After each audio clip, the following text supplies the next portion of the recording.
नमस्ते. तुमचं स्वागत आहे काहीतरी नवीनमध्ये.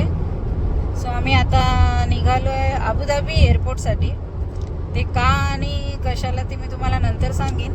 पण आम्हाला अबुधाबी एअरपोर्टला पोचायला जवळजवळ 1.5 ते 2 तास जातात. त्यामुळे आम्ही थोडं लवकरच निघालो आहे. अजून लंच वगैरे बाकी आहे. ते मध्येच मॉलमध्ये वगैरे थांबून करू लंच. थोडी शॉपिंग करायची आहे आणि मग एअरपोर्टला जाऊ.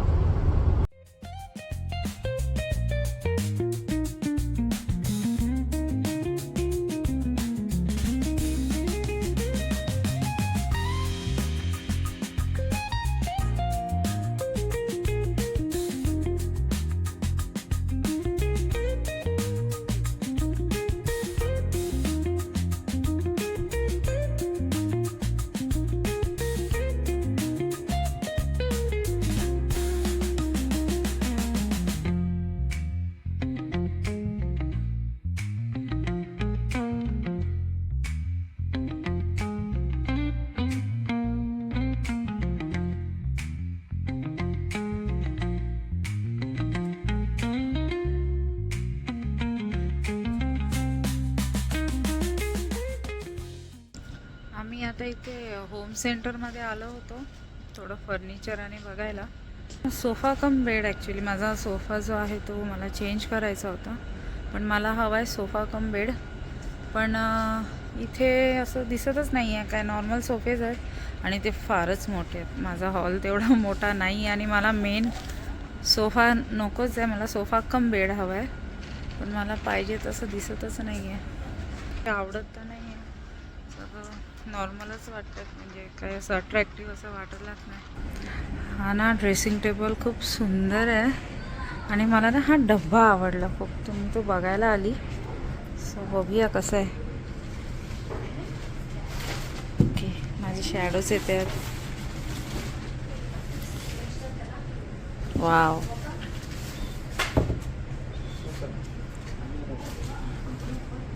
खूप सुंदर दिसत होता.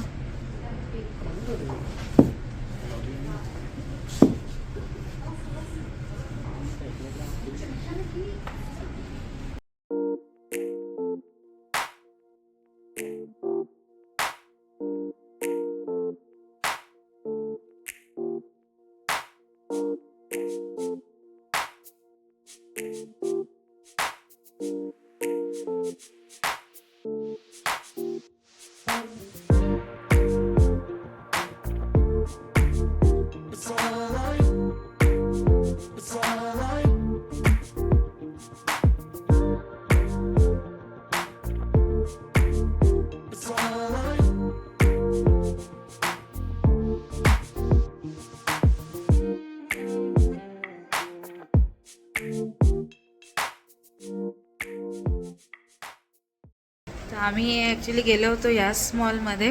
तिथे थोडी शॉपिंग बाकी होती. ॲक्च्युली भार्गवचं गिफ्ट बाकी होतं, ते घेतलं. ते त्याला सरप्राईजच होतं. आणि आता आम्ही आलो आहे एअरपोर्टला. सो ॲक्च्युली एअरपोर्टला आता माझी मुलगी येते आहे पुण्याहून. ती इंडियात होती 4 वर्ष. आता झालं आहे तिचं स्टडी वगैरे, तर ती वॅकेशनसाठी आता येते. तर आम्ही तिलाच पिक करायला चाललो आहे. ॲक्च्युली तिची फ्लाईट झाली आहे लँड. सो ती बाहेर सगळ्या फॉर्मॅलिटीज करून येईपर्यंत आम्ही पण पोचूच तिला पिक करायला. सो भेटते तुम्हाला. अब आया ती मळी का? हाँ आय.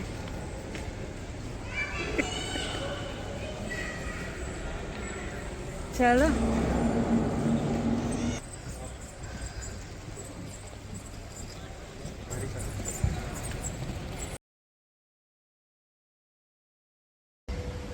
आता आमची आजची सगळी कामं झाली आहे. मेन हिला पिक करायचं होतं अबुधाबी एअरपोर्टवरून. ते पिक केलं आणि भार्गवसाठी गिफ्ट घ्यायचं होतं, त्याचे 12th पासचं PS5. तर त्यांनी तेही घेतलं. येस मॉल फिरलो, परत एल्मा मॉलला येऊन जेवलो वगैरे, डिनर झालं. आता घरी निघतोय पुन्हा तेच 1.5-2 तास. तर भेटते आता तुम्हाला पुढच्या ब्लॉगमध्ये. तोपर्यंत तुमची काळजी घ्या. बाय.